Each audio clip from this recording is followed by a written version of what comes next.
Il suffit d'avoir un bon ministre de la Justice pour pouvoir mettre en jeu l'action publique.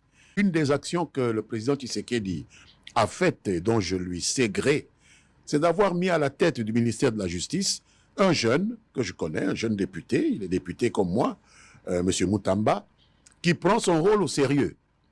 Il y a même cette guéguerre que j'ai qualifiée de guéguerre fâcheuse entre lui et le parquet. Mais il ne faut pas considérer cela comme une mauvaise chose. S'il y a de mauvaises actions du populisme, s'il y a des mauvaises habitudes qui se sont incrustées au niveau du parquet et que M. Moutamba essaie de les déraciner et qu'il y a une résistance et que lui pousse dans le bon sens, il faut s'en féliciter. Ce n'est pas une mauvaise chose. Le ministre de la Justice peut exercer son autorité sur le parquet, pas sur les juges, parce que là, ça atteint quand même un corps qui devrait rester indépendant.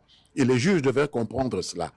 Mais les magistrats du parquet devraient se faire l'effort de suivre la politique du gouvernement qui est celle qu'incarne aujourd'hui le membre du gouvernement en charge de la justice. Je pense que c'est un début de solution. Ces mauvaises habitudes ne se perdront pas comme une génération spontanée, certes, mais petit à petit, nous constatons des mouvements de désengorgement de prison, des mouvements de mise un peu en ordre dans ces réquisitions où l'on pouvait arriver chez quelqu'un à des heures qui ne sont pas légales pour se saisir des biens immobiliers de tel ou de tel, des problèmes de torture. Votre confrère, le jeune Lokala, qui a été arrêté, torturé, etc. Ceux qui l'ont arrêté sont aujourd'hui sous les verrous. C'est déjà un début de solution. Peut-être qu'avec le temps, les choses peuvent s'améliorer.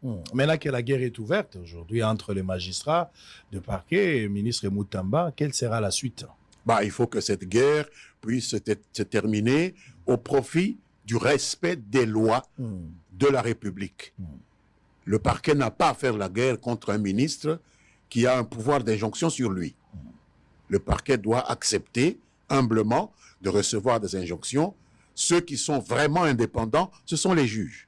C'est ça, la révision de 2011.